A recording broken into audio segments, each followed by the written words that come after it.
Hello everyone, అందరు ఎలా ఉన్నారు? బాగున్నారా? నేను కూడా చాలా బాగున్నానండి. మార్నింగ్ బ్రేక్ఫాస్ట్ కింద లేదంటే ఈవినింగ్ టిఫిన్ కింద ఈ జొన్న దోశలు అనేది ఒకసారి పక్క ఈ కొలతలతో ఈ మెజర్మెంట్స్తో నేను చూపించే వీడియోని చివరి వరకు చూడండి. ఈ విధంగా ఒకసారి పిల్లలకి పెద్దవాళ్ళకి చేసి పెట్టండి. ఎంతో ఆరోగ్యంగా ఉంటారు, ఎంతో బలంగా ఉంటారనమాట. చాలా మంచిది ఈ జొన్న దోశలు అనేది.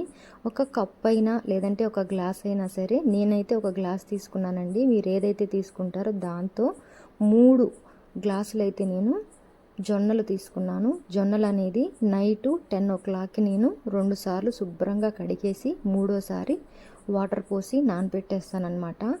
ఇవి నైటు 10 o'clockకి నానబెడితే ఇంకా మార్నింగ్ ఒక 6కి 7కి ఒక 8 అవర్స్ లేదంటే ఒక 9 అవర్స్ 10 అవర్స్ కూడా పర్వాలేదండి. ఎంత అవర్స్ ఎక్కువ నానితే అంత మంచిదన్నమాట. కంపల్సరీగా అయితే 8 అవర్స్ నానాలి. దీంట్లో నేనేమీ కలపట్లేదు. ఇలా ఒకసారి ట్రై చేసి చూడండి, చాలా బాగుంటుంది. మినప దోశలాగే ఉంటుంది, మీకు డిఫరెంట్ అనేది అసలు ఏం తెలియదు అనమాట. జొన్న రొట్టెలు పడని వాళ్ళకి ఇలాగ జొన్న దోశ అనేది చాలా బాగుంటుంది మార్నింగ్ ఈవినింగ్ బ్రేక్ఫాస్ట్ కింద అయితే. ఇంకా నేనైతే నీళ్లు పోసేసి మూత పెట్టేసి పక్కన పెడుతున్నానండి.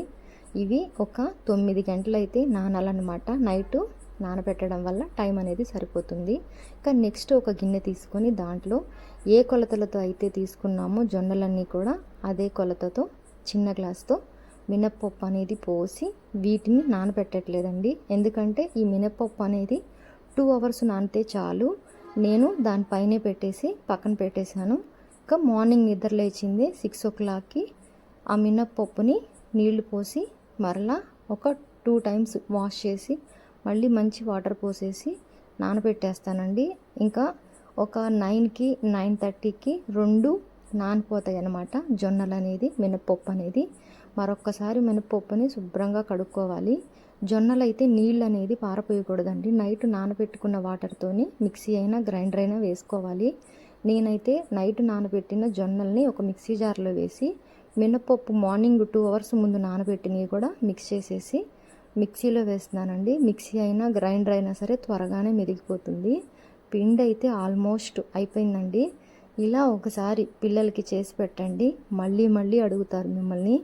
చాలా బాగుంటుంది, టేస్టీగా ఉంటుంది, క్రిస్పీగా వస్తుంది. ఇంకా జొన్న దోశ ప్యాటర్న్ అయితే రెడీ అయిపోయిందండి. దోశ పిండిలాగే ఉంటుంది, డిఫరెంట్గా ఎక్కువగా ఏమి ఉండదు.